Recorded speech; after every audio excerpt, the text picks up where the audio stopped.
하나님께서 어떤 사람 부르실까요? 네.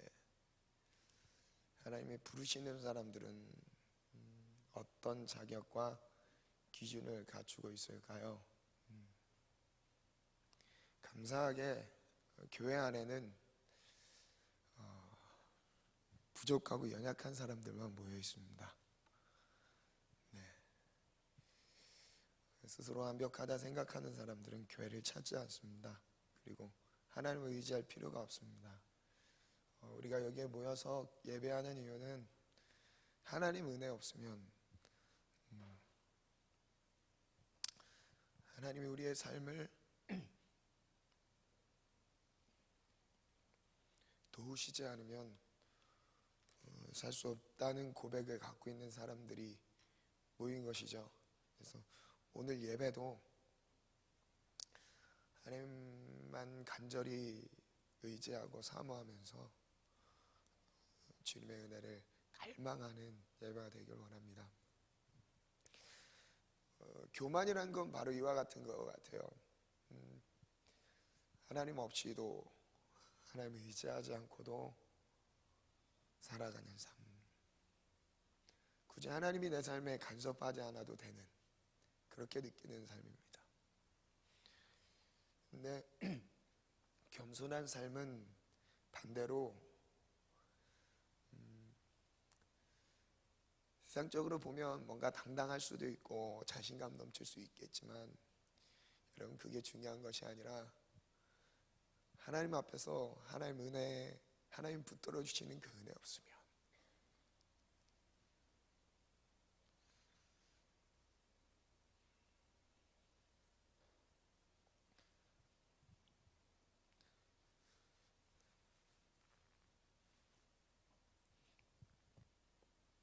살지 못하는 삶, 그런 삶이 아닐까 싶습니다. 또 하나님이 한 주 동안 우리의 삶을 지키셨고, 오늘도 이 자리에 우리의 예배를 받으시기 위해 우리가 스스로 온 것 같지만 주님이 불러주시지 않으면 올 수 없습니다.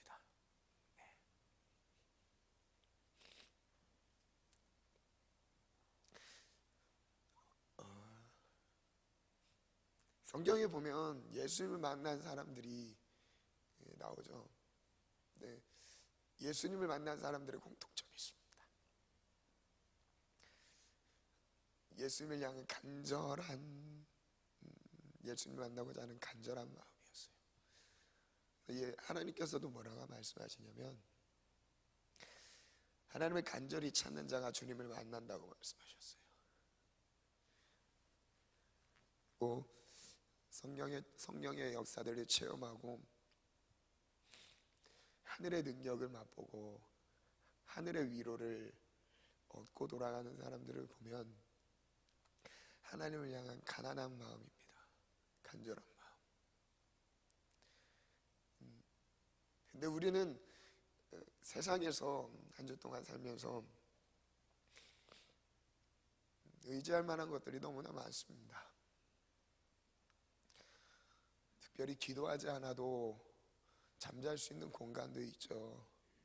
먹을 수 있는 양식이 있고, 일할 수 있는 처소도 있고, 외롭지 않게 나와 함께 해주는 친구들도 있습니다.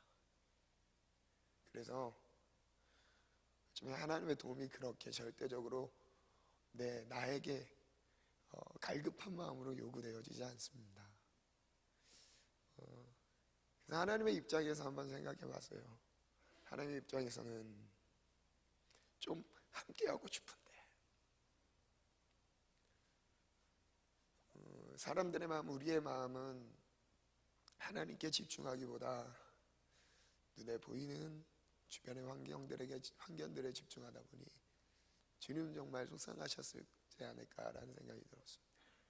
그래서 우리의 시선을 조금 돌리고자, 우리의 마음을 조금 더 하나님께 집중시키고자 때로는 고난을 허락하시고, 때로는 일이 막히게도 하시면서 그것을 통해서 하나님을 찾게 만드시죠.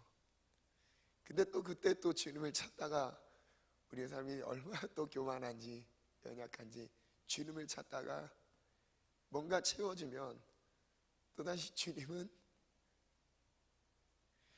우리의 삶에 크게 의미가 없어집니다.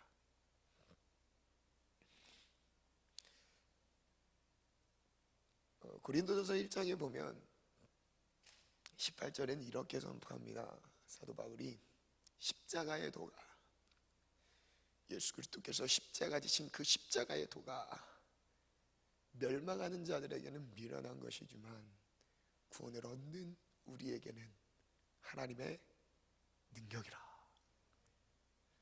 십자가의 길을 따라가는 게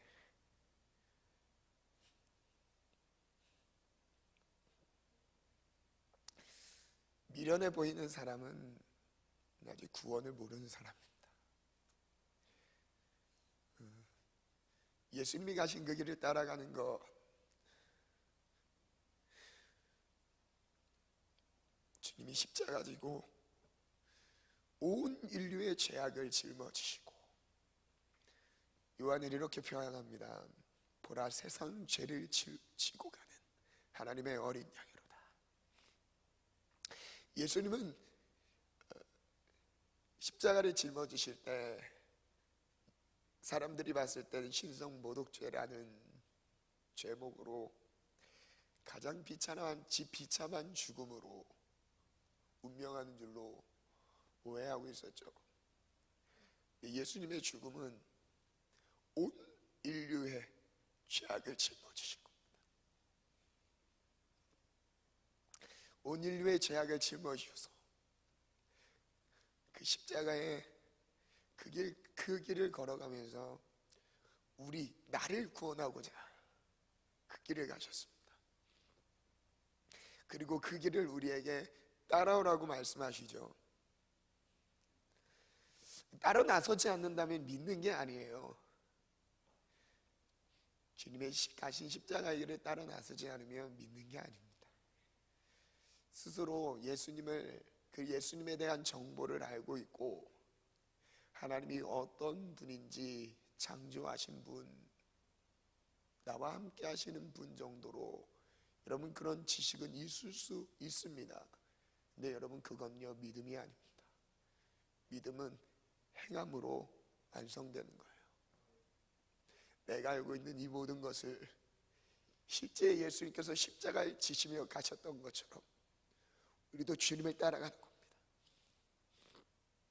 그래서 십자가의 도는요 세상이 보기에는요 구원을 받지 못한 자들에게는 미련해 보여요. 어리석죠. 충분히 편안하게 그리고 안정되게 그리고 누리면서 즐길 수 있는 삶이 있음에도 불구하고요 믿음의 사람들은 그것을 포기합니다. 그리고 말씀대로 주님이 우리에게 말씀하신 대로 살아갑니다. 그럼 이것이 믿음이 아닐까요? 그래서 멸망하는 사람들에게는 십자가의 도가 미련해요. 그러나 구원받은 우리들에게 그 십자가의 도는요 하나님의 능력입니다. 우리 옆 사람과 인사하겠습니다. 십자가의 길은 하나님의 능력입니다. 이번 한 주를 같이 인사해요. 이번 한 주를 십자가의 길을 따라갑시다. 당시 많은 사람들이 예수님을 무시합니다. 유대인들은 표적을 구해요. 유대인들은 하나님을 이미 조상들의 그 혈통적으로 이미 믿어왔기 때문에 하나님을 믿는 것에 표적이 하나님을 믿는 그 안에 광야에서 이스라엘 백성들과 함께 하셨던 하나님의 표적, 그 표적을 생각하며 유대인들은 표적을 구합니다. 그리고 헬라인들은 지혜를 찾습니다.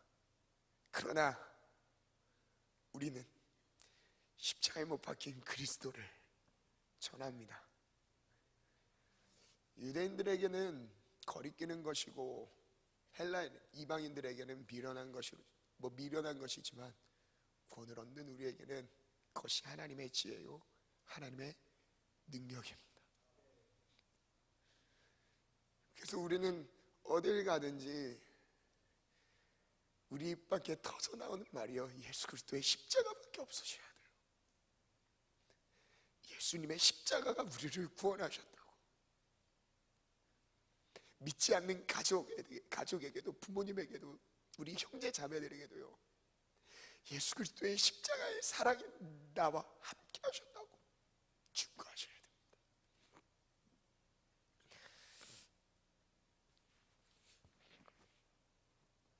하나님의 부르심을 따라 반응했던 사람들은 문벌 좋은 자가 없었습니다. 이 땅에 지혜 있는 자들이 하나님의 말씀에 반응하지 않았어요. 능력 있는 자들이 아니었습니다. 고린도전서 1장 26절에 보면 이렇게 말씀합니다. 형제들아, 너희를 부르심을 보라. 육체를 따라 지혜로운 자가 많지 아니하며 능한 자가 많지 아니하며 문벌 좋은 자가 많지 아니하도다. 그러나 하나님께서 세상에 미련한 것들을 택하사 지혜 있는 자들을 부끄럽게 하려 하시고 약한 것들을 택하사 강한 것들을 부끄럽게 하려 하심이라. 바로 그래서 하나님이 우리를 불러주셨습니다. 너무 부족해서, 너무 약해서, 보잘것없는 우리의 삶을 들어서 하나님의 강함을 드러내시고자 우리를 부르셨어요. 이게 은혜죠.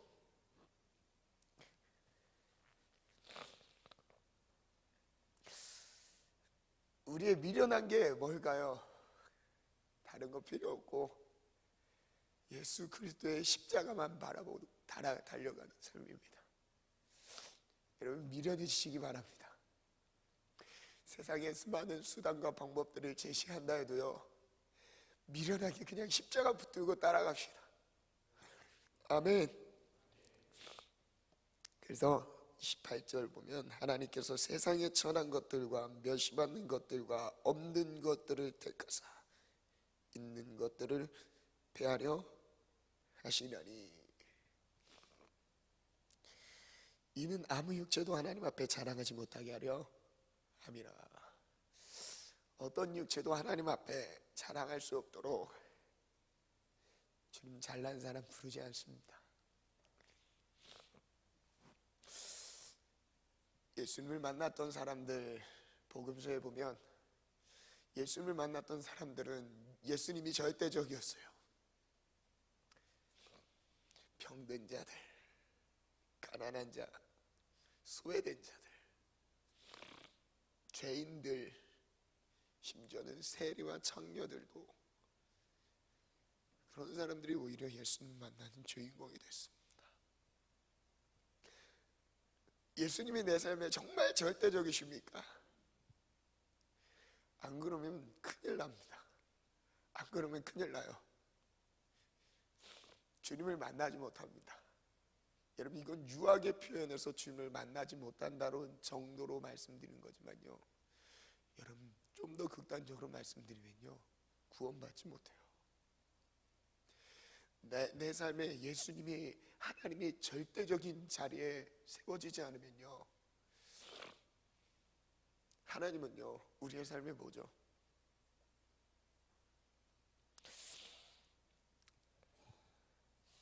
출애굽기 3장 7절부터 한번 보겠습니다. 우리 출애굽기 3장 7절부터 오늘 진리가 자유케 하리라. 진리만이 우리를 자유케 합니다. 오늘 그 진리로 참된 자유가 우리 모든 청년들의 삶에서 완벽하게 주어지길 원해요. 아멘. 7절부터 한번 읽겠습니다. 하나님이 어떻게 부르셨는지를 한번 보겠습니다. 읽겠습니다. 시작. 여호와께서 이르시되 내가 애굽에 있는 내 백성의 고통을 분명히 보고 그들이 그들의 감독자로 말미암아 부르짖음을 듣고 그 근심을 알고. 지금 이스라엘 백성들이 400년 동안 출애굽 생활 가운데서 종노릇하고 있습니다. 노예 생활하고 있어요. 근데 이 노예 생활이 얼마나 힘들었던지 하나님께 부르짖어요. 그들의 그냥 부르짖음이 너무나 하나님 앞에 달했어요. 너무나 간절한 부르짖음이었나 봐요. 하나님이 이스라엘 백성들이 당하고 있는 고통을 보셨답니다. 그리고 8절입니다. 시작. 내가 내려가서 그들을 애굽인의 손에서 건져내고 그들을 그 땅에서 인도하여 아름답고 광대한 땅, 젖과 꿀이 흐르는 땅, 곧 가나안 족속, 헷 족속, 아모리 족속, 브리스 족속, 히위 족속, 여부스 족속의 지방에 데려가려 하노라. 이제 가라. 이스라엘 자손이 부르짖음 내게 달하고 애굽 사람이 그들을 괴롭히는 학대도 내가 보았으니 이제 내가 너를 바로에게 보내어 너에게 내 백성 이스라엘 자손을 애굽에서 인도하여 내게 하리라. 이스라엘 백성들을 하나님이 왜 부르셨죠? 잘나서인가요? 너무 고통스러워하는 것을요 보고 있지 못하신 겁니다. 여러분 고통스러우세요? 부르짖으세요. 여러분 정말 괴로운 문제들이 여러분 삶을 짓누르고 계십니까? 내 영혼까지 엄습해 와서 누르고 있습니까? 여러분 그때가 하나님의 도움을 받을 때입니다. 여러분 그때가 하나님의 도움을 받을 수 있는 기회예요. 신명기 말씀 한번 또 읽겠습니다. 시작. 애굽 사람이 우리를 학대하며 우리를 괴롭히며 우리에게 중노동을 시키므로 우리가 우리 조상의 하나님 여호와께 부르짖었더니 여호와께서 우리 음성을 들으시고 우리의 고통과 신고와 압제를 보시고, 여기도 똑같이 나오죠. 그들이 당하는 고통, 신고, 압제를 보셨대요. 그리고 그들이 괴롭힘을 당하고 있는 이 학대도 보고요, 심지어 중노동까지 보고 계셨습니다. 그래서 8절 읽습니다. 시작. 여호와께서 강한 손과 편팔과 큰 위엄과 이적과 기사로 우리를 애굽에서 인도하여 내시고 이곳으로 인도하사 이 땅 곧 젖과 꿀이 흐르는 땅을 주셨나이다. 아멘. 애굽이 가장 강한 줄 알았습니다. 애굽보다 강한 나라는 없었습니다. 애굽의 강한 손에서 누군가 이스라엘 백성들이 당하고 있는 고통과 학대와 압제 가운데서 누군가 풀어줄 수 있는 힘을 갖고 있는 자가 없었습니다. 그런데 있었어요. 누구였냐면요, 8절에 소개하죠. 여호와께서 강한 손과 편팔과 큰 위엄과 기적과 기사로 우리를 애굽에서 인도하셨대요. 그런 기적과 하나님의 강함이 아니고서는 이스라엘 백성들이 애굽에서 빠져나올 수 있는 방법이 없었습니다. 이스라엘 백성들을 괴롭히고 있는 애굽을, 그 애굽의 강한 손보다 강한 손은 이 세상에 존재하진 않았어요. 근데 그보다 강하신 하나님께서 그들을 그 모든 고통에서 풀어주셨습니다. 여러분, 어떤 고통을 당하고 계세요? 고통 속에 있는 분들, 어떤 분은 심지어 마음의 문제를 넘어 질병의 문제로 고통당하고 계신 분들도 있지는 않으십니까? 여러분 그 앞에서 예수님은요, 풀어주세요. 풀어주세요. 아멘. 아멘 하셔야 되는데. 네. 한번 두 번째 보시겠습니다. 한번 제목 가겠습니다. 시작. 예수 그리스도의 십자가로 이룬 자유. 예수님께서는 십자가로 완벽한 자유를 주셨습니다. 예수님의 십자가의 죽음은 나의 죽음이었고요, 죄에 속한 모든 연약함과 함께 죽음을 선언한 것이었습니다. 로마서 6장 말씀 한번 보겠습니다. 함께 읽겠습니다. 5절부터 시작. 만일 우리가 그의 죽으심과 같은 모양으로 연합한 자가 되었으면 또한 그의 부활과 같은 모양으로 연합한 자도 되리라. 우리가 알거니와 우리의 옛사람이 예수와 함께 십자가에 못 박힌 것은 죄의 몸이 죽어 다시는 우리가 죄에게 종노릇하지 아니하려 함이니. 여러분 이게 복음이죠. 6절 띄워주세요. 우리의 옛사람이 예수님을 알기 전에 세상에 찌들어 있고 죄의 노예가 되어 있던 우리 예수님을 알기 전 그 옛사람이 예수님을 만나서 예수님과 함께 죽은 다음에 십자가에 못 박힌 것은요, 예수님이 십자가에 못 박혀 죽으실 때 그 죽음은 곧 나의 죽음인 것을 말씀하고 계신 거예요. 내가 내 죄로 인해서 죽어야 될 그 죽음을, 예수님이 이 죽음을 짊어지시고 십자가에 못 박혀 죽으셨다. 이 죽음은요, 나의 죽음인 것이죠. 예수님이 죽은, 십자가에 매달려 죽으셨던 그 죽음은요, 나의 죽음이었던 것입니다. 그래서 이렇게 선포합니다. 그 죽음은, 못 박힌 것은 죄의 몸이 죽었어요. 다시는 우리가 죄에게 종노릇하지 않는다는 거예요.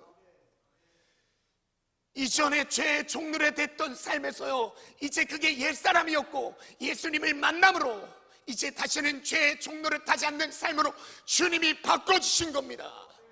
이스라엘 백성들이 애굽의 압제에서 빠져나오지 못했던 이것만큼은 도저히 빠져나올 수 없어. 너무나 고통스러워. 누군가 해결해 줬으면 좋겠는데 해결해 줄 수 있는 방법이 도저히 없는 겁니다.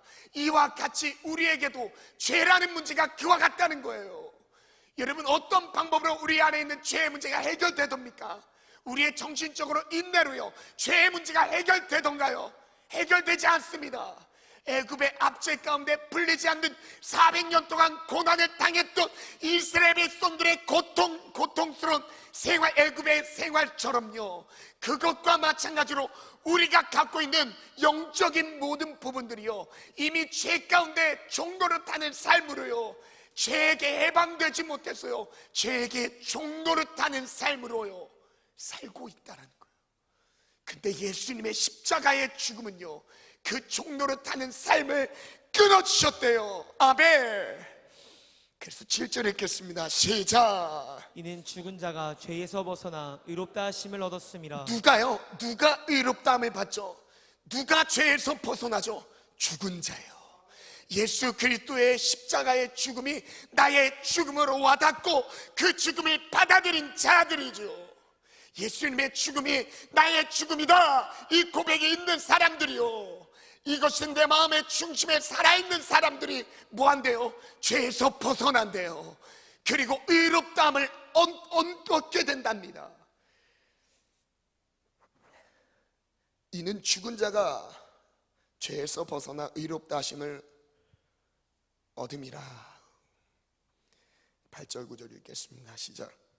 만일 우리가 그리스도와 함께 죽었으면 또한 그와 함께 살 줄을 믿노니 이는 그리스도께서 죽은 자 가운데서 살아나셨음에 다시 죽지 아니하시고 사망이 다시 그를 주장하지 못할 줄을 알미로다. 그래서 오늘 한 주 동안, 여러분 지난 한 주 동안 넘어진 그 자리에서요, 지금 바로 그리스도의 십자가를 붙잡으면요, 주님이 그 종되었던 삶을 청산시키시고요, 다시 새롭게 주님과 의로운 삶으로 이끌어 주십니다. 이게 우리에게 소망이 되는 거죠. 12절부터 이어서 가겠습니다. 시작. 그러므로 너희는 죄가 너희 죽을 몸을 지배하지 못하게 하여 몸의 사욕에 순종하지 말고, 또한 너희 지체를 불의의 무기로 죄에게 내주지 말고, 오직 너희 자신을 죽은 자 가운데서 다시 살아난 자 같이 하나님께 드리며 너희 지체를 의의 무기로 하나님께 드리라. 12절에 보면 너희는 죄가 우리 안에, 죄가 우리 안에 우리의 삶을, 우리의 몸을 주장하지 못하도록 우리의 삶을 어떻게 하래요? 하나님께 드리래요. 그래서 죄 짓는 그 자리에서 늘 여러분 기억하셔야 됩니다. 내 삶이 하나님께 드려지지 않으면 죄의 문제는요, 끝까지 따라다녀요. 끝까지 따라다닙니다. 그래서 우리가 먹든지 마시든지 무엇을 하든지 무엇을 위해서 하래요? 하나님 영광을 위해서 하래요. 그래서 사도 바울은 이렇게 선포합니다. 우리는 사나 죽으나 주님의 것입니다. 우리의 생명이, 우리의 목숨이, 우리의 인생이요, 내 거인 것 같아도 내 게 아니에요. 주님 것이에요. 주님께 드려진 바 되는 순간부터요, 죄로부터 자유함이 얻어진다는 거죠. 죄가 너희를 주장하지 못하리니 이는 너희가 법 아래 있지 않고 은혜 아래 있습니다. 그런즉 어찌하리요? 우리가 법 아래 있지 아니하고 은혜 아래 있으니 죄를 지으리요? 그럴 수 없느니라. 너희 자신을 종으로 내주어 누구에게 순종하든지 그 순종을 받는 자의 종이 되는 줄은 너희가 알지 못하느냐? 혹 죄의 종으로 사망에 이르고 혹은 순종의 종으로 의에 이르느니라. 하나님께 감사하리로다. 너희가 본래 죄의 종이더니 너희에게 전하여 준 바 교훈에 본을 마음으로 순종하여 18절부터 읽겠습니다. 시작. 죄로부터 해방되어 의에게 종이 되었느니라. 이제 우리의 삶은 죄에게 종노릇했던 삶이 아니라 의의 종으로 바뀐 거라 말씀하십니다. 죄에게 해방되어서 의의 종이 되었다 선언하셨어요. 너희 육신이 연약함으로 내가 사람의 예대로 말하노니 전에 너희가 너희 지체를 부정과 불법에 내주어 불법에 이른 것 같이 이제는 너희 지체를 의에게 종으로 내주어 거룩함에 이르라.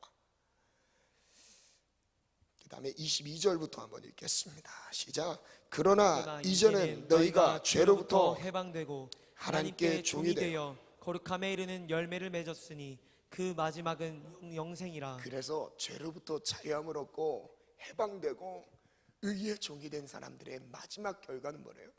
영생을 주신답니다. 영생입니다. 구원이에요, 구원. 그래서 우리가 끝까지 피 흘리기까지 싸워야 할 대상은요, 죄예요. 죄와 싸워야 됩니다. 마지막 죄의 싹은 사망이요 하나님에서는 그리스도 예수 우리 주 안에 있는 영생이니라. 로마서 7장 18절부터도 읽겠습니다. 시작. 내 속 곧 내 육신에 선한 것이 거하지 아니하는 줄을 아노니 원하면 내게 있으나 선을 행하는 것은 없노라. 내가 원하는 바 선은 행하지 아니하고 도리어 원하지 아니하는 바 악을 행하는도다. 만일 내가 원하지 아니하는 그것을 하면 이를 행하는 자는 내가 아니요 내 속에 거하는 죄니라. 사도 바울의 고민이었습니다. 너무 괴로웠었나 봐요. 하나님의 뜻을 알고 있는데 뜻을 행하는 것 같은데도 풀리지 않는 내 안에 끊이지 않는 죄의 본성, 죄의 습성들이 끊임없이 올라오는 것입니다. 사도 바울은 그랬는데 우리는 더하지 않을까요? 복음 증거에 미쳐있는 사람입니다. 하나님의 뜻대로 살기로 목숨까지 드리기로 결단한 사람이었어요. 그런데도 이 안에 내 속에 다른 한 법이 또 있었대요. 하나님의 말씀에 순종하는 법이 있었던 반면에 또 마음 한켠에 다른 법이 있었는데 이건 육신의 법으로 나를 끌어내리는 거예요. 하나님의 말씀에 순종하지 못하도록 죄의 법으로 나를 사로잡아 오는 겁니다. 그래서 우리가 죄를 졌을 때 그 죄에 대해서 우리 스스로 자책까지 갈 것이 아니라 우리 안에 죄가 있기 때문에 죄가 나온다는 거예요. 영적인 문제인 거죠. 우리가 행하는 것 같지만 뭐래요? 내가 하는 게 아니라 누가 하는 거래요? 내 안에 내 속에 거하는 죄가 그 죄를 짓게 하는 거래요. 그 다음 절 읽겠습니다. 시작. 그러므로 내가 한 법을 깨달았노니 곧 선을 행하기 원하는 나에게 악이 함께 있는 것이로다. 내 속사람으로는 하나님의 법을 즐거워하되 내 지체 속에서 한 다른 법이 내 마음의 법과 싸워 내 지체 속에 있는 죄의 법으로 나를 사로잡는 것을 보는도다. 오라 나는 곤고한 사람이로다. 이 사막의 몸에서 누가 나를 건져내나. 사도 바울의 고백입니다. 오란 이 곤고한 사람이다. 나는 곤고한 사람이다. 하나님의 법을 즐거워하고 있지만 내 마음 가운데 왜 죄의 속성이 끊임없이 올라오는가. 이것 때문에 미칠 지경이었나 봐요. 그래서 한 법을 깨달았대요. 그러면서 25절 읽습니다. 시작. 우리 주 예수 그리스도로 말미암아 하나님께 감사하리로다. 그런즉 내 자신이 마음으로는 하나님의 법을 육신은 죄의 법을 섬기노라. 그 다음 절 갑니다. 시작. 그러므로 이제 그리스도 예수 안에는 자기 결코 정죄함이 없나니. 여러분들께서 예수 안에 있어야요 죄의 정죄함이 받지 않아요. 죄의 정죄함이 뭐죠? 너 죄인이야, 너 죄인이야. 그 죄로 너는 죽어. 좌절해. 끊임없는 죄악의 속삭임들이, 죄를 통해서 나타나는 끊임없는 사단의 속삭임들이 우리 안에 일어나는 거예요. 그게 죄와 함께 따라다니는 겁니다. 그래서 예수 안에 있을 때 사단의 정죄가 멈춰지는 거예요. 예수 안에 있을 때 내 스스로 정죄하는 것 같죠? 아니에요. 죄 때문에 나타나는 사단적인 행동들입니다. 사단의 움직임이에요. 그래서 이번 한 주 동안 여러분 어떤 형태로 넘어졌든지 그 죄의 자리에서 예수 그리스도의 이름을 선포하고 그 모든 죄의 결박을 예수의 이름으로 선포하고 끊어내시기 바랍니다. 예수 안에 있는 자만 결코 정죄함이 없대요. 그리고 그 다음 절이 있습니다. 시작. 이는 그리스도 예수 안에 있는 생명의 성령의 법이 죄와 사망의 법에서 너를 해방하여. 아멘. 이것이 우리에게 소망입니다. 죄와 사망의 법에서 우리를 해방한 법이 생명의 성령의 법입니다. 생명의 성령의 법이요, 죄와 사망에 묶여있는 죄의 종로를 타고 있는 우리의 연약한 삶을요 해방시켜줘요. 애굽의 압제에 포로 생활하고 있던 이스라엘 백성들처럼 그 괴로움과 고역 때문에 부르짖는 그 고통의 소리 우리 안에 있지 않습니까? 직접 우리가 표출하진 않더라도 죄 때문에 당하는 그 괴로움들이 여러분 속 안에서 외치고 있습니다. 그 외침을요 끌어낼 수 있는 방법이 있어요. 바로 예수입니다. 예수. 예수의 십자가가 우리의 모든 죄의 종로를 했던 삶을 끌어내십니다. 오늘도 그 은혜가 우리 모든 은혜가 오늘 우리 예배드리는 모든 청년들 삶 가운데 충만하게 우리의 삶 구석구석에 그 은혜가 스며들 줄 믿습니다. 예수께서 오신 이유는요 우리를 정죄하러 오신 게 아니에요. 예수님께서 하시는 일은 제일 먼저 죄를 드러내시는 겁니다. 우리 스스로 죄인임을 철저하게 인정하도록 죄인일 수밖에 없다는 것을 드러내세요. 그리고 그 자리에서 그게 목적이 아니죠. 그래야 자리에서 엎드려서 십자가의 구원을 붙잡게 하십니다. 요한복음 8장에 보면요, 요한복음 8장에 보면 1절부터 보면 현장에서 가늠하다 잡힌 여인이 나옵니다. 이 현장에서 가늠하다 잡힌 여인을 이제 돌로 쳐 죽이기 위해서 이제 사람들이 모여있죠. 예수님한테 묻습니다. 이 여인을 돌로 쳐 죽여야 되지 않습니까? 그때 예수님 뭐라고 하시죠? 7절 읽겠습니다. 시작. 그들이 묻기를 맞이 아니하신지라 이에 일어나 이르시되 너희 중에 죄 없는 자가 돌로 치라. 그리고 예수님께서 몸을 굽혀서 땅에 쓰셨어요. 그래서 그들이 이 말씀을 듣고 양심의 가책을 느껴서 어른으로 시작하여 젊은이까지 하나씩 다 물러갔습니다. 근데 여기서 끝이 아니에요. 그 다음에 여인에게 예수님이 하신 말씀이 있습니다. 우리 다 같이 읽겠습니다. 10절 시작. 그래서 일어나사 여자 외에 없는 것을 보시고 이르시되 여자여 너를 고발하던 그들이 어디 있느냐? 너를 정죄한 자가 없느냐? 이어서 갑니다. 대답하되 주여 없나이다. 예수께서 이르시되 나도 너를 정죄하지 아니하노니 가서 다시는 죄를 범하지 말라. 예수님은 하시니라. 우리를 정죄하지 않습니다. 나도 너를 정죄하지 않는다. 근데 누가 해야 될 게 있어. 다시는 죄를 범하지 말라. 즉 뭐냐면요, 죄진이 가늠한 이유 때문에 돌 맞아 죽을 뻔했던 거예요. 돌 맞아 죽을 뻔했던 겁니다. 죄가 죽인다는 거예요. 죄가 우리의 삶을 죽음으로 몰아가는 겁니다. 지금 작은 죄악 하나가요, 어제 우리 청년 2부와 나눴던 메시지지만요 작은 타협한 이 죄악이요 여러분 결국에 옆구리에 가시가 되고 내 삶의 올무가 돼서 찾아올 거예요. 이게 5년 후 10년에 보세요. 지금은 차이가 없어요. 이 작은 죄가요 지금은 열매로 드러나지 않습니다. 왜? 지금은 열매를 거두는 시기가 아니기 때문에요.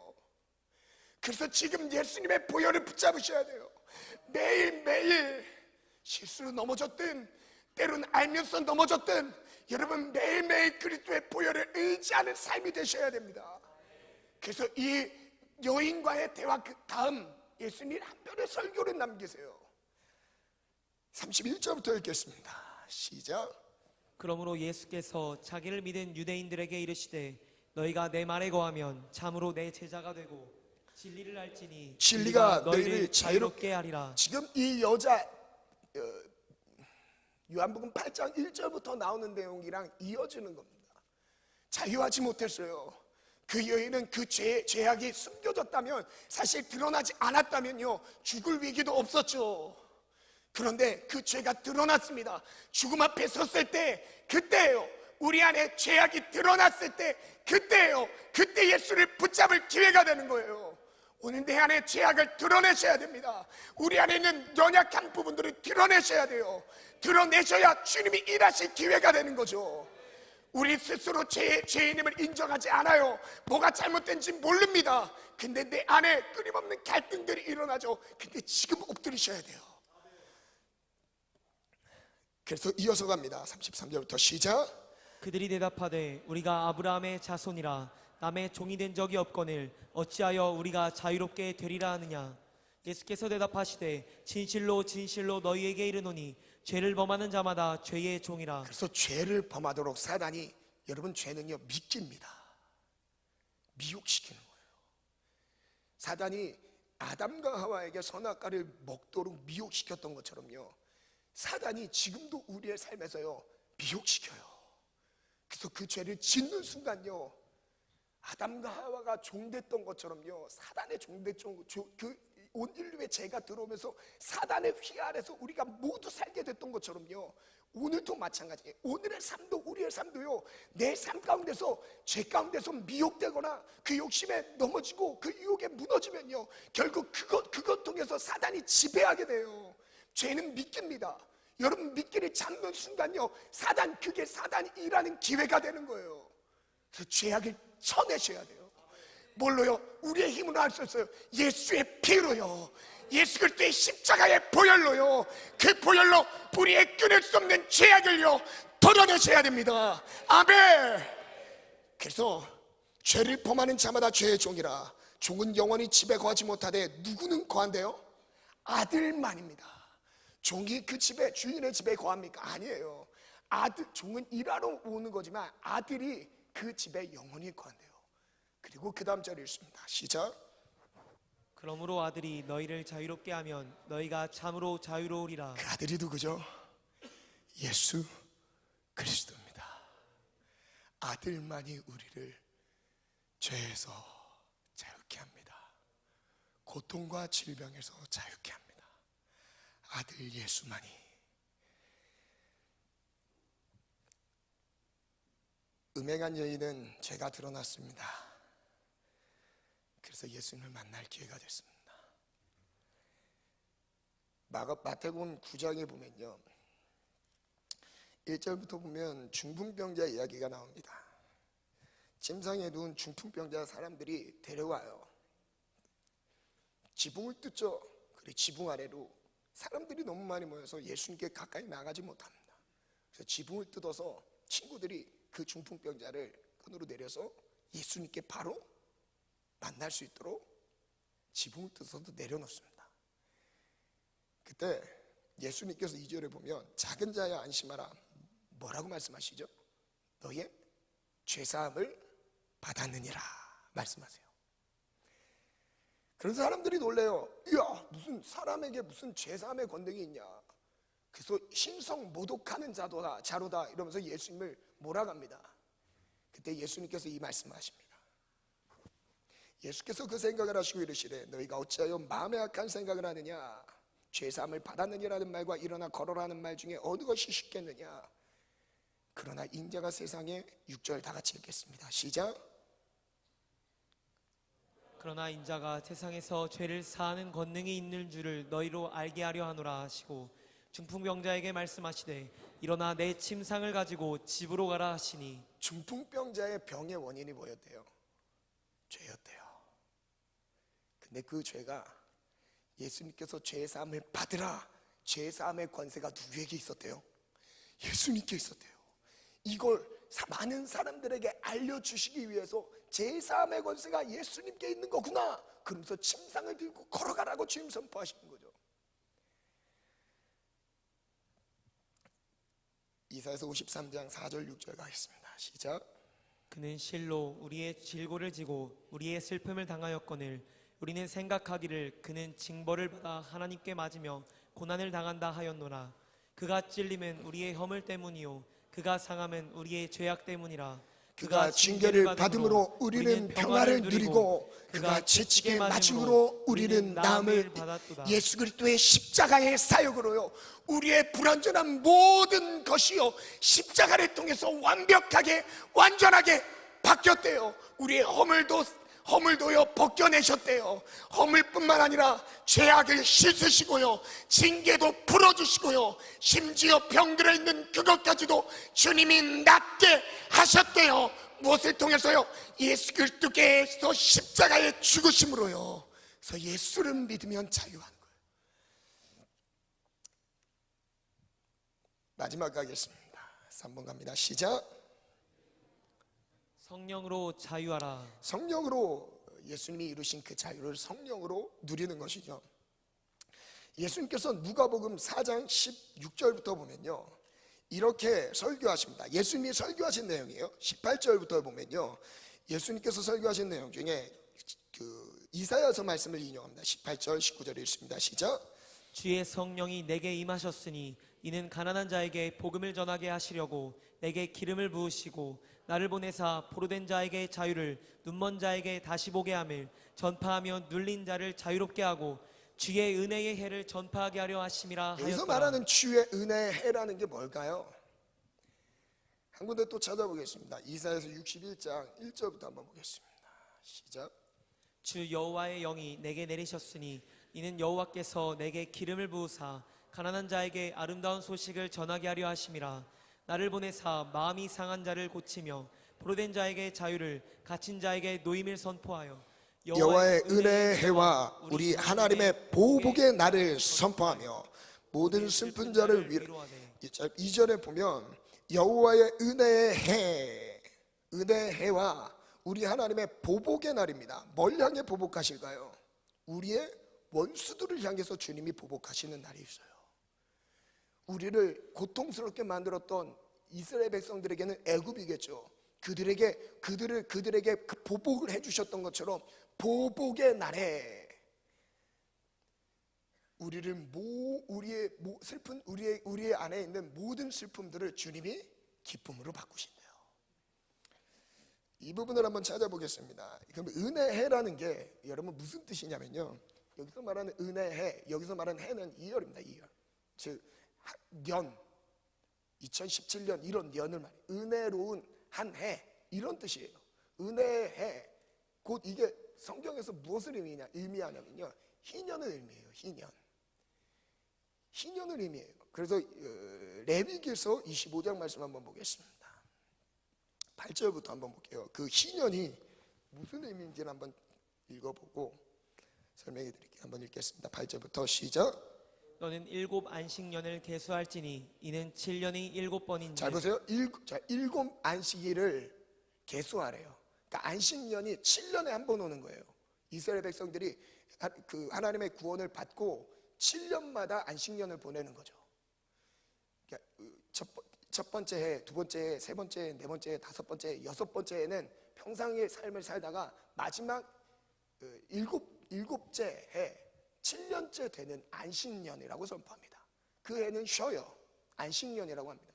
근데 이 안식년이 7번 돌아왔을 때, 그러니까 77에 뭐죠? 49년째. 그때 한 번 쉬고, 이게 7이 거의 완전수거든요. 그래서 7이 안식년이 7번째 돌아왔다. 이것은 이스라엘 백성들의 축제의 날입니다. 그래서 한 해를 더 쉬어요. 그게 바로 50년째 돌아오는 거죠. 안식년은 몇 년마다, 안식년이 아니라 희년은 몇 년마다 돌아온다고요? 50년마다 돌아오는 거예요. 그래서 이 50년마다 돌아오는 이 희년을요, 다시 8절에 보면 너는 7 안식년을 계수할지니 이는 7년이 7번인 즉 안식년 7번 동안 곧 뭐래요? 49년이라. 9절 읽습니다. 시작. 7째 달 열흘 날은 속죄일이니 너는 뿔나팔 소리를 내되 전국에서 뿔나팔을 크게 불지며 너희는 50년째 해를 거룩하게 하여 그 땅에 있는 모든 주민을 위하여 자유를 공포하라. 이 해는 너희에게 희년이니 너희는 각각 자기의 소유지로 돌아가며 각각 자기의 가족에게로 돌아갈지며. 아멘. 지금 희년에 대한 걸요, 원어로 살펴보면 희년이 히브리어로 요벨이라고 합니다. 요벨. 근데 이 요벨이란 뜻은요, 한번 띄워주시겠어요? 뿔 나팔 소리예요. 근데 나팔을 불어서 자유의 기쁨을 선포하는 해입니다. 근데 이게 몇 년마다 돌아온다고요? 50년마다 돌아와요.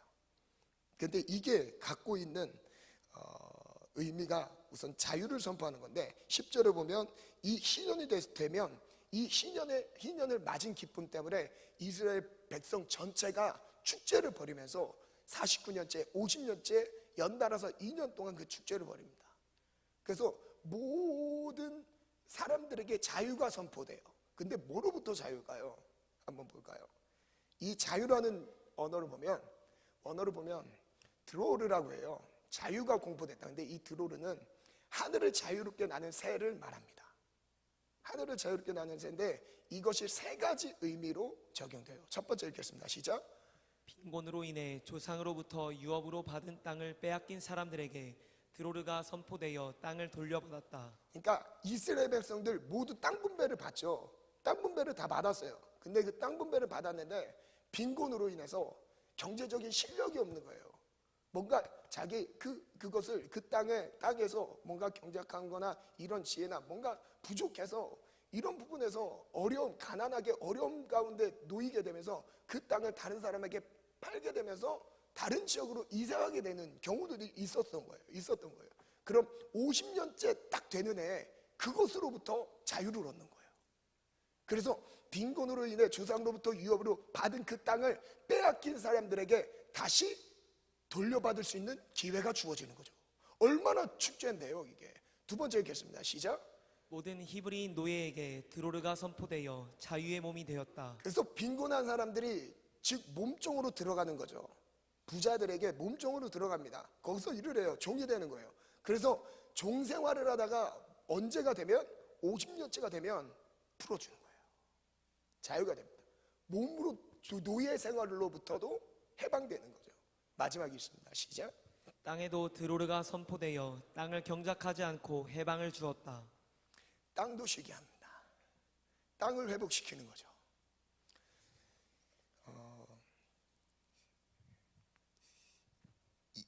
여호수아가 가나안 정복 전쟁을 할 때 처음 했던 전쟁이 무슨 전투였죠?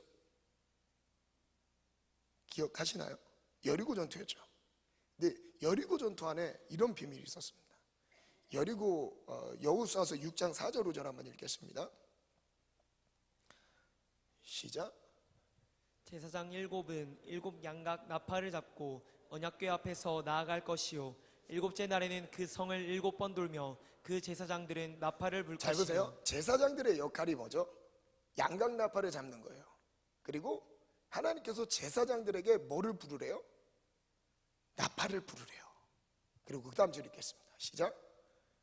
제사장들이 양각 나팔을 길게 불어 그 나팔 소리가 너희에게 들릴 때에는 백성은 다 큰 소리로 외쳐 부를 것이라. 그리하면 그 성벽이 무너져 내리리니 백성은 각기 앞으로 올라갈지니라 하시매. 여러분 여기서 부른 나팔은 그냥 보통 나팔이 아닙니다. 바로 대속죄일만 제사장들이 부려야 될 이 양각 나팔이 곧 요벨이에요. 즉 희년 때 자유를 공포하고 선포하는 그것을 자유를 선포할 때 부는 나팔이 바로 이 양각 나팔이었습니다. 근데 여리고 전투 때 그냥 나팔 소리 내면서 소리치니까 무너졌다 이런 것보다요 이 안에 의미가 있었어요. 무슨 의미일까요? 희년에 하나님이 약속하셨던 자유와 선포, 땅의 회복, 그리고 그 땅으로 돌아오는 그 은혜들이요 그 첫 전투에 하나님이 선포하시는 거였어요. 이해가 되시나요? 양각 나팔 이스라엘 백성들이 지금 제사장만 구별해서 제사장들에게만 그 나팔을 허용했던 겁니다. 그 제사장들만 그 양각 나팔을 부는 거였죠. 그 임무를 갖고 있었던 거예요. 근데 이 양각 나팔을 불면서 이 양각 나팔을 부를 때 제사장들은 이스라엘 백성들은 무슨 생각을 했을까요? 심심하면 부는 거니까, 필요할 때나 하나님 찬양해서 부는 거니까 이런 의미가 아니라니까요. 지금 이스라엘 백성들이 50년마다 돌아오는 신년이 갑자기 신년이 선포되는 것이 같이 이게 떠오르지 않았을까요? 신년에 그들이 종에서 자유함으로도 이스라엘 백성들이 아직 레위기예요. 약속의 땅에 여기 레위기가 아니라 여호수아가 아직 약속의 땅을 다 정복한 상황은 아닙니다. 그런데 하나님께서 그 전에 레위기에 약속하셨던 신년의 약속이요, 지금 첫 번째 실제적으로 이루어지는 자리가 바로 여리고 전투였던 거예요. 그 땅은 누구 거라고요? 너희 거라고요. 그리고 애굽의 포로와 압제와 노예 생활을 하나님이 청산했던 것을 이 전투를 통해 다시 한번 확인케 하신 거예요. 이해되신가요? 근데 이것을 예수님께서 이 설교를 끌어오셔서 이 설교를 하시면서 이 자유와 자유의 선포를 무엇으로 우리에게 주신대요? 주의 성령이 임하시면. 고린도서 3장 14절 18절 읽고 우리 찬양하고 한번 기도하는 시간 갖도록 합시다. 반주 한번 준비해 주세요. 고린도서 3장 14절 18절 읽겠습니다. 시작. 그러나 그들의 마음이 완고하여 오늘까지도 구약을 읽을 때에 그 수건이 벗겨지지 아니하고 있으니 그 수건은 그리스도 안에서 없어질 것이라. 오늘까지 모세의 글을 읽을 때에 수건이 그 마음을 덮었도다. 그러나 언제든지 주께로 돌아가면 그 수건이 벗겨지리라. 아직도 벗겨지지 않는, 그러니까 즉 하나님이 이스라엘 백성들을 사랑하시고 구속하시는 그런 것들은요, 구약에서는 그림자였어요. 완벽한 속죄가 아니었습니다. 근데 그 완벽한 속죄의 제물이 되신 분이 누구였죠? 예수님이었어요. 예수님이 십자가에서 죽으신 그 죽음은요, 온 인류를 위한 속죄 제물이었습니다. 그래서 아직도 감춰져 있고 벗겨지지 않았던 그 수건을요, 수천 년이 지나도 벗겨지지 않았던 그 수건을요, 벗기게 하셨대요. 누가요? 예수 그리스도께서요. 17절 읽겠습니다. 시작. 주는 영이시니 주의 영이 계신 곳에는 자유가 있느니라. 그래서 주의 성령이 임했을 때 죄에서 자유, 율법에서 자유, 모든 환난과 핍박과 상황의 어려움 고난에서 자유를 허락하십니다. 예수 우리들의 밝은 빛, 우리 한번 반주해 주시겠어요? 우리가 다 수건을 벗은 얼굴로 거울을 보는 것 같이 주의 영광을 보매 그와 같은 영상으로 변화하여 영광에서 영광에 이르니 곧 주의 영으로 말미암음이니라. 이틀이면, 화요일이면 무슨 날인지 아시죠? 8.15 해방 광복절입니다. 여러분, 우리 민족이 일제 치하 아래서 복음의 자유를 잃어버렸을 때 여러분 그때를 생각하셔야 됩니다. 복음의 자유를 빼앗기고 예수를 믿는 절대 신앙을 갖고 있는 사람들은 그 믿음 때문에 죽음을 선택해야 됐다. 손양원 목사님이 그랬죠. 주기철 목사님이 그랬습니다. 안희순 여사가 그랬습니다. 신앙의 선배들은 우리 이 땅에 믿음의 뿌리를 내리고 지금 우리에게까지 복음이 전해질 수 있도록, 복음의 색깔이 흐려지지 않도록 말씀 그대로 타협하지 않는 그 복음을 우리에게까지 전해주기 위해서요, 목숨을 기꺼이 버렸어요. 우리나라가 자유가 없을 때 그랬습니다. 일제 치하 36년간 나라를 빼앗겨서 나라 잃은 서름 때문에 이름도 바꿔야 됐고 교육 자체도 주권마저도 다 잃어버려서 제대로 된 교육을 받을 수가 없었어요. 여러분, 나라를 잃어버렸을 때 그 아픔은요, 지금 우리가 가정이 망한 아픔과 차원이 다릅니다. 지금 나라의 위기가 있습니다. 나라의 위기 앞에서 이 광복절을 맞아서 여러분 나라 민족을 더 뜨겁게 기도해 주시기 바랍니다. 또 특별히 가장 먼저 내 영이 죄의 압제에서, 사단의 압제에서, 그 고난에서 자유함을 선포하시기 바랍니다. 오늘 예수 그리스도의 참 진리가 우리 모든 죄에서 자유를 선포하셨습니다. 한 주 동안 반복되는 죄여도 괜찮아요. 내 스스로 나를 미워할 만큼, 나를 용서할 수 없을 만큼 밀려오는 그 죄책감도 여러분 괜찮습니다. 십자가 앞에 내려놓으세요. 그리고 십자가 앞으로 걸어갑시다. 십자가 앞에 또 떨어지는 십자가의 보혈을 맞으면서 더 부러워진 우리의 내면을 그의 보혈로 씻어봅시다. 자유함을 주시는 그 십자가는요, 우리의 죽음을 말씀하신 거예요. 나의 죽음은 너의 죽음이었다. 너의 옛사람은 죽었고 이제 나의 부활과 함께 내가 3일 만에 부활했으니 그 부활과 함께 나와 함께 다시 한번 살아보자. 주님과 동행한 삶을 주님이 요청하신 거예요. 오늘 예수 우리들의 밝은 빛 찬양 올려드리면서 묶여있던 우리의 모든 죄짐들을, 고난과 환난의 일들을 주님께 아뢰읍시다. 부르짖읍시다. 예수 우리들의 밝은 빛.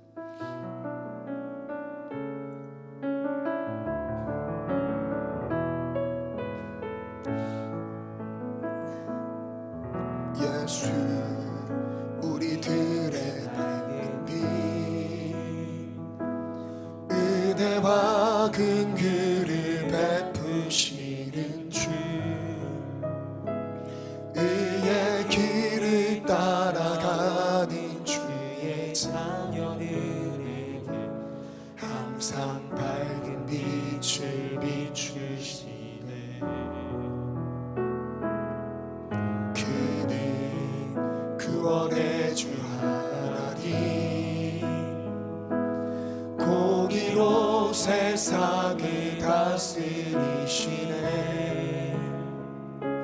주를 경외하는 자들에게 부어주시는 놀라운 주님의 영광.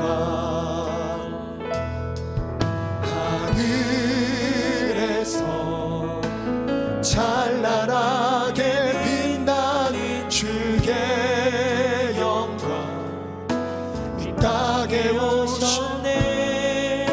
어둠을 밝히고 새 생명 주시네. 영원히 빛나는 나의 예수님 높이 영광과 찬양과 의지 그 이름 경배합니다. 슬픔을 거두고 내게 자유 주시네. 기쁨의 노래를 영원히. 우리 다시 한번 고백합니다. 예수 우리들의 밝은 빛, 예수 우리들의 밝은 빛, 은혜와 긍휼을 베푸시는 주, 의의 길을 따라가는 주의 자녀들에게 항상 밝은 빛을 비추시네. 그는 구원의 주 하나님,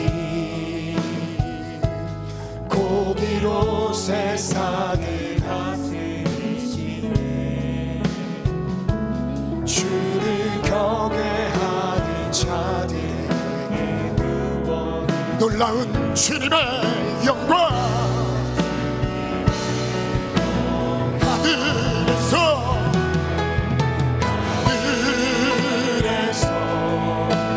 찬란하게 빛나는 주의 영광, 이 땅에 오셨네. 어둠을 밝히고 새 생명 주시네.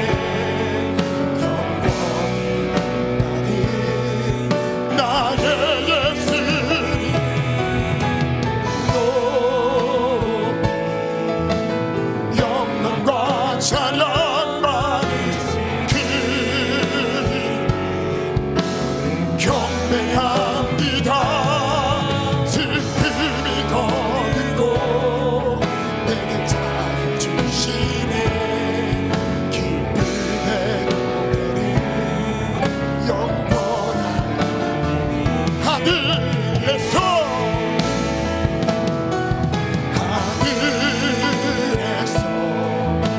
찬란하게 빛나는 주의 영광, 이 땅에 오셨네.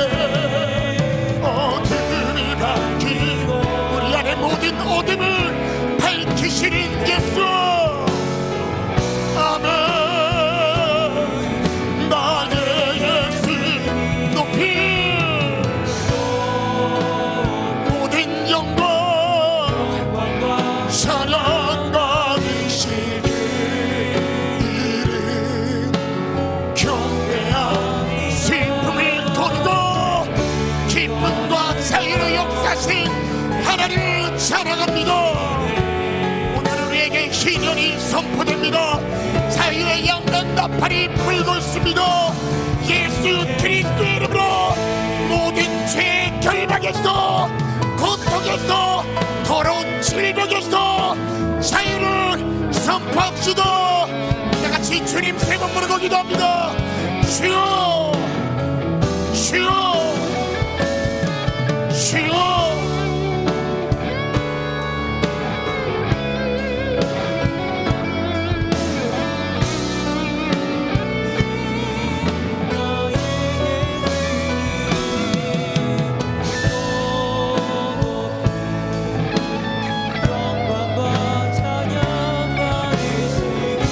죄에서 자유를 선포합시다. 끊임없는 죄 책감의 무덤에서 예수 그리스도의 이름으로 빠져나옵시다.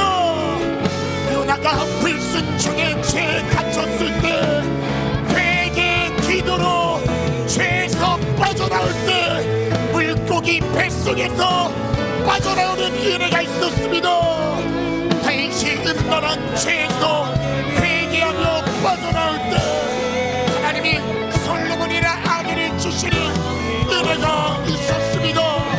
죄 때문에 찾아오는 고통의 문제, 죄악의 끊임없는 결박과 죄의 종로로 타는 우리의 삶을 오늘 예수의 피로 성령의 능력으로 끊어내고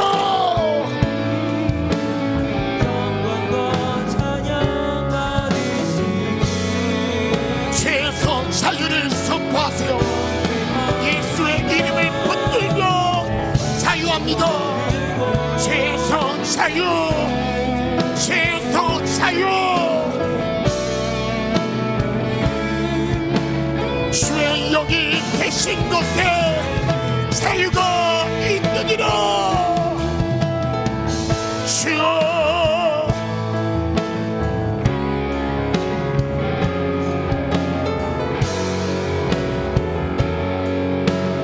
나게 오셨네.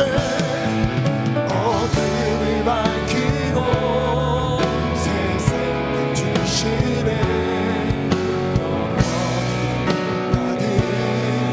나의 예수님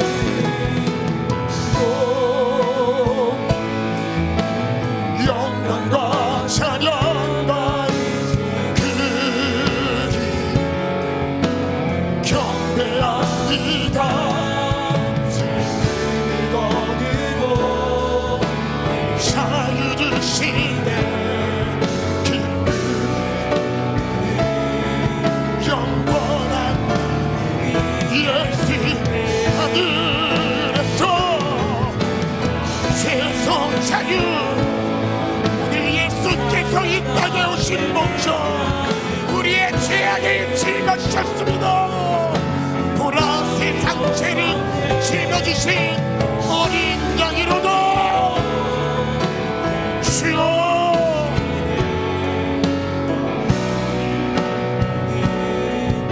이스라엘 백성들 애굽의 압제에서 빠져나올 수 없는 고통 속에 있을 때 하나님의 능력의 발이 이스라엘의 구원을 주셨습니다.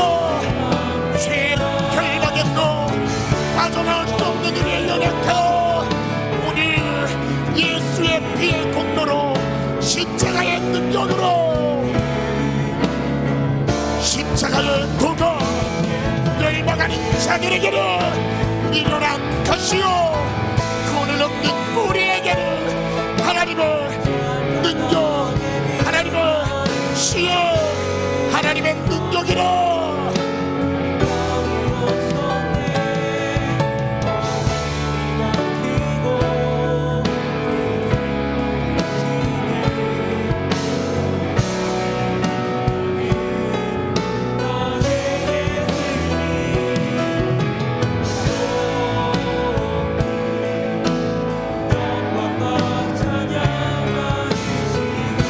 최소해봐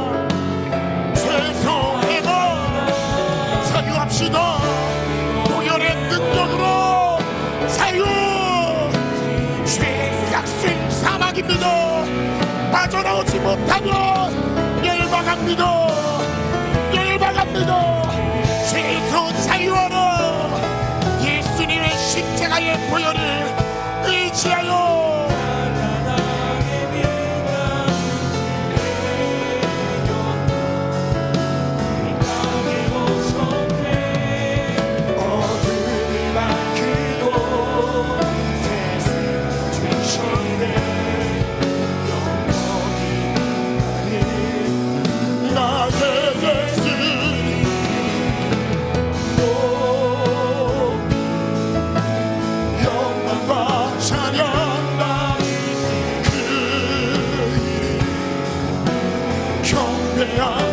슬픔을 기쁨으로 바꾸셨습니다. 희년의 자유가 선포됩니다. 예수의 십자가 성경의 위로.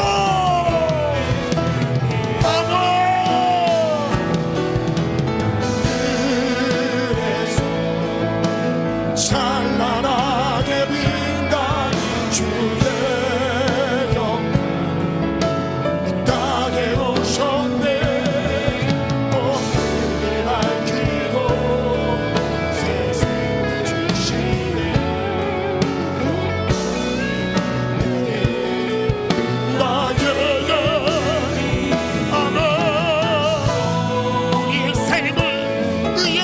하나님께 드리라.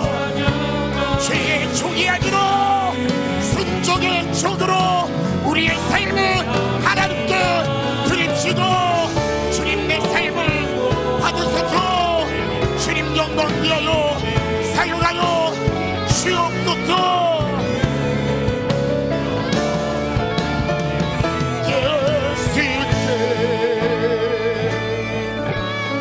그가 찔림은 우리의 허물을 인하며 그가 상함은 우리의 죄악을 인함이라. 그가 징계를 받음으로 우리가 평화를 누리고 그가 채찍에 맞음으로 모든 질병에서 나음을 입었도다. 끊지 못할 죄 가운데 허덕이거나 혹시 육체의 질병으로 고통 가운데 있거나 풀리지 않는 삶의 문제로 어려움 당하는 지체들이 있다면 머리와 가슴에 손을 얹고 기도하겠습니다. 예수님, 때로는 우리가 원인도 모르는 늪에 빠져 허덕이고 있을 때가 많습니다. 주님 도와주세요. 애굽의 포로에서 고통스러웠을 때 이스라엘 백성들이 부르짖는 그 부르짖음 들으시고 역사하셨듯이 그들은 기도했던 것도 아닙니다. 그 부르짖음 하나님 들으시고 그들을 구원하시기로 작정하셨듯이 오늘 끊지 못하는 죄악 때문에 절망 가운데 있는 지체들, 죄악의 늪에서 죄악의 올무에서 예수의 이름으로 명하노니 자유할지어다. 죄의 동노릇하는 모든 삶을 예수의 이름으로 명하노니 청산할지어다. 모든 더러운 질병아 예수의 이름으로 명하노니 떠나갈지어다. 치유하심으로 보여주옵소서. 하나님의 살아계심을 보여주옵소서. 주님 살아계시니 감사합니다. 우리의 고통 풀리지 않는 어떤 문제들이 만났습니까? 예수의 이름으로 명하노니 막힌 길은 열릴지어다. 하나님 관계를 절대 우선순위에 두게 하시고 주님 미련하다 싶을 만큼 십자가만 바라보고 따르게 도와 주옵소서. 우리의 결단을 강력하게 붙드소서. 감사합니다. 예수님의 이름으로 기도합니다. 아멘.